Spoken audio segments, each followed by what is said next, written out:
Fala pessoal, tudo bem? Mais um vídeo aqui para o canal. Hoje nós vamos falar de bispos de cores opostas.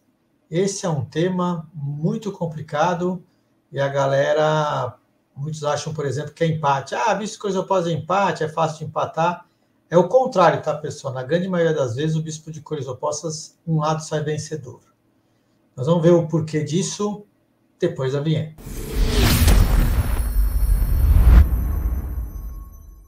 Muito bem, pessoal. Eu escolhi dois exemplos, um recente agora da Olimpíada. O Brasil enfrentou a Sérvia, uma equipe muito forte.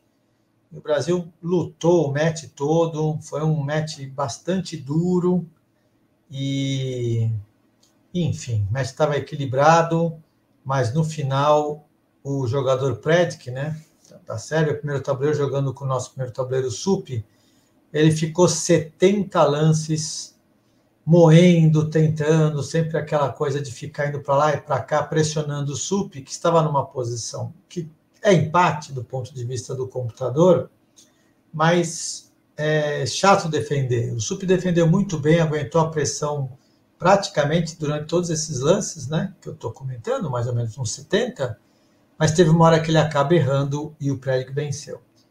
Bom, essa posição que vocês estão vendo aqui, bispos de cores opostas, o que acontece é que está tudo travado na ala do rei, e ele vai querer pegar os peões na ala da dama. Então, o SUP tenta defender assim. Peguei só esse pedaço da partida, tá, pessoal? A partir da abertura, acho que não é o caso aqui. Ele dá um cheque, e agora mais um cheque, e torre aqui ameaça ganhar o bispo nessa casa. Esse rei está um pouco apertado aqui com esse bispo e com essa torre. Ele joga aqui o SUP, ele vem aqui, ameaça o bispo, tem que proteger aqui, e um peão cai. Agora joga aqui, oferece a troca de torres. Se troca as torres, pessoal, aí sim está completamente empatado. Mas é claro que ele vai manter uma torre, aquela história de manter sempre uma torre ativa, né? Já comentamos aqui o lado que tem a vantagem posicional. Agora ele joga aqui para defender, torre cheque, rei ali, e mais um cheque. Vocês vão olhando que agora completou, e ficou ali, ganha aquela meia hora, e depois do cheque veio para cá, joga a torre aqui, ataca o bispo vem, ele vai agora ficar para um lado para o outro, e você vê, o tempo vai caindo, mas você veja que ele vai insistindo para ver se o SUP erra. Há uma diferença, né? Se você ganha o match é muito melhor do que se você empata, evidentemente, você tem aquela distribuição de pontos ali na Olimpíada.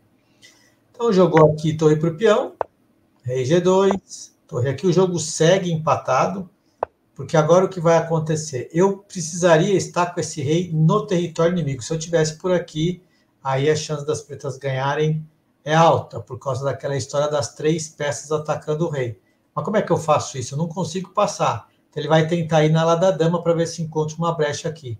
Essa é a única forma dele tentar ganhar, ou seja, tentando levar o rei para lá. Esse peão não consegue avançar 2 para criar um passado, porque nós temos aqui um passando. Então, na partida seguiu aqui, vem a torre, aí volta. Você está vendo? Às vezes parecem lances inócuos, mas ele vai ganhando tempo. Com isso, vai vendo como é que está o match nas outras mesas e tal. Ele vai levar o rei.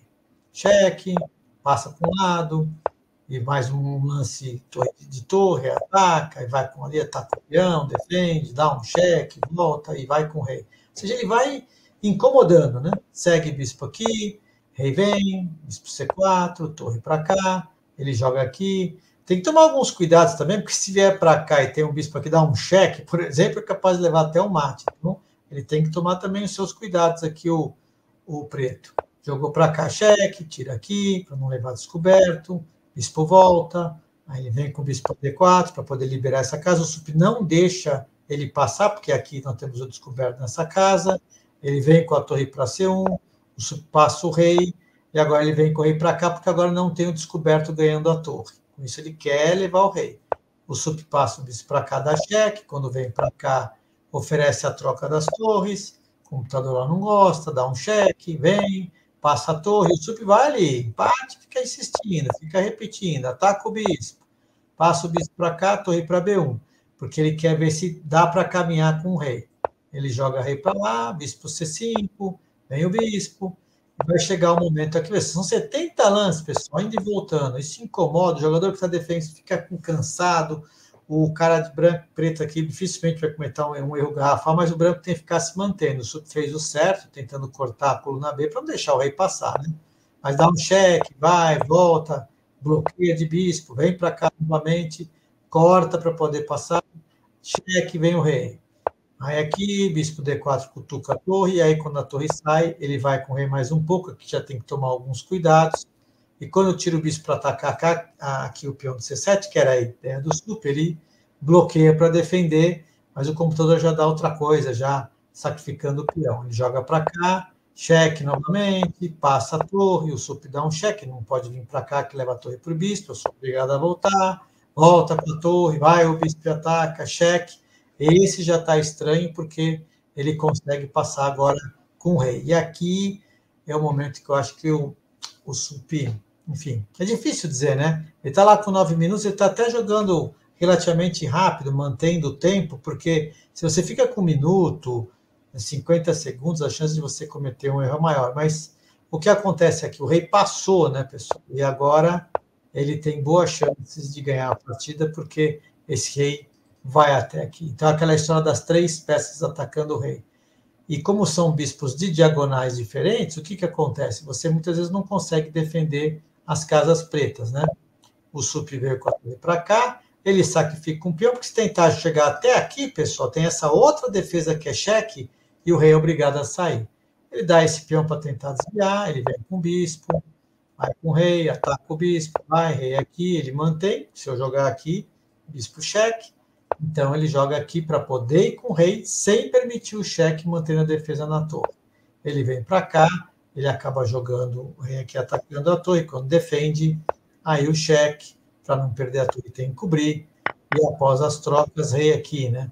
Agora chegou bem na hora, se ele tivesse numa outra situação, o final é empatado, mas vai cair o peão, porque quando o sup joga para cá, toma, faltou aqui o tempo para atacar o bispo aqui, né? Ele toma o peão, e quando o sup vem para cá, ele vem aqui, e agora vem com o rei para cá, e tem que desistir, porque ele está avançando aqui com o peão. Esse peão vai chegar até lá, para evitar isso eu teria que jogar aqui, para depois tentar isso, mas aí vai cair todos os peões. Ou seja, o rei conseguiu entrar, e essa veio uma regra no xadrez, tá? Quando é bispo seco aqui, a regra é, ou você entra no território inimigo, ou você consegue 2 peões passados distantes. Se existisse um bloqueio que esse peão não pudesse avançar, digamos, um bispo aqui e um rei aqui, por exemplo, que não tivesse o zug, se eu pudesse passar um outro peão aqui, não é o caso que está tomando um passant, 2 peões passados distantes, com diferença de 3 colunas, em alguns casos 2, né? Você já consegue ganhar a partida. Isso num final seco de rei e bispo, sem torres no tabuleiro. Então, o sup tentou defender, mas eu acho que a pressão do tempo, né? 70 lances, acabou sucumbindo à pressão do cara, mas é assim que faz mesmo. O sup teria feito a mesma coisa, você vai jogando, cansando o adversário, até ele cometer um erro, que foi o que aconteceu com o sup aqui no final, que está, objetivamente falando, empatado, tá?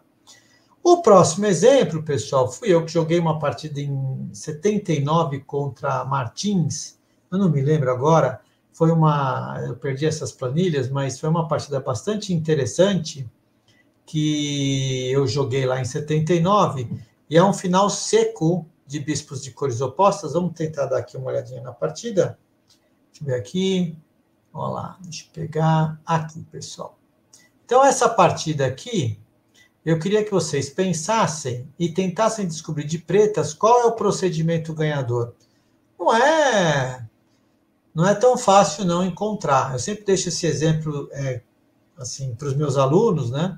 Na academia, é um exemplo bastante interessante. Dê uma pausada no vídeo, olhem com bastante cuidado como seria o procedimento ganhador aqui.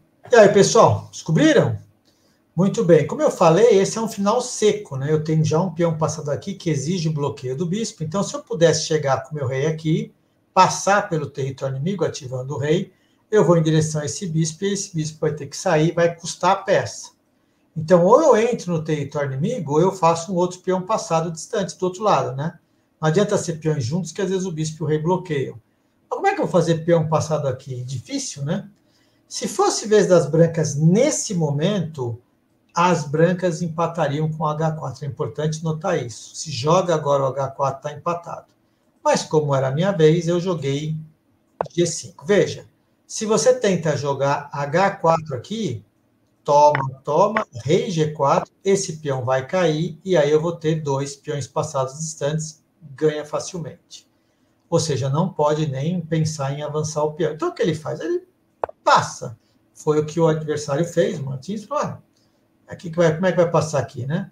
E aí eu fui com o rei para G4, ele joga aqui, porque eu estou ameaçando querer pegar o peão, mas depois que joga aqui, ele joga rei G1. E nesse momento aqui, foi até engraçado, eu me lembro, eu era garoto, há 14 anos por ali, pessoal. Eu joguei G4, mas como? Prender o rei, como é que vai ganhar isso aí? Mas é que eu já tinha percebido o procedimento ganhador. Quando avança aqui, ele joga o bispo para cá, vai o outro peão, vem o bispo para cá, vai o outro peão aqui, e aí agora não pode jogar rei para cá, porque você tem rei toma peão, né? E se você toma aqui, cheque, e vai ganhar. Ah, mas o que faz então? É só tomar o peão. Toma, e o rei vem para cá. Quando o rei vai lá, cheque. Ah, tudo bem. Tira o rei para cá. Ameaça o peão, tira o rei para cá. E não parece que vai ter nada, mas aqui tem um detalhe muito importante. As pretas jogam esse é o fino, porque agora ele está em Zug, não consegue fazer nada, vai ter que mexer o bispo. E quando ele mexe o bispo, ele tem que estar sempre preso na defesa do peão passado. Agora eu avanço. Só assim ganha, hein, pessoal? Eu preciso tirar aquela casa do rei. E não tem lance. Ameacei peão para o peão cheque e coroar. Ele é obrigado a tomar, eu tomo. E agora o bonitinho desse final é que eu prendi o rei no cantinho. Essa daqui é um tema que não é tão simples. E agora meu rei vai até ali, né? Agora o rei vai chegando, e vamos supor que você venha para cá, eu vou ali, você tenta jogar aqui, né? Passa o bispo, vai. Não adianta nada você fazer tudo isso, porque quando você chegar aqui, está defendido, né, galera? Aqui, e agora é só eu chegar no peão, enfim, tomar o peão e ganhar com o último dos moicanos aqui, o peão remanescente. Ou seja, 2 peões passados distantes é uma regra importante no final de rei e bispos de cores opostas. Também é importante você ter a questão de se você consegue entrar com o rei para poder fazer 3 peças atacando o rei, entrar com o rei na posição inimiga, foi o que aconteceu na partida anterior do SUP, e nesse caso aqui, eu também consegui entrar com o rei num final seco de rei-bispo, tá? São 2 exemplos bastante interessantes que elucidam aí essas regras nesse final. Espero que vocês tenham gostado, pessoal. Dê um like aí, se inscrevam no canal e até a próxima. Um grande abraço.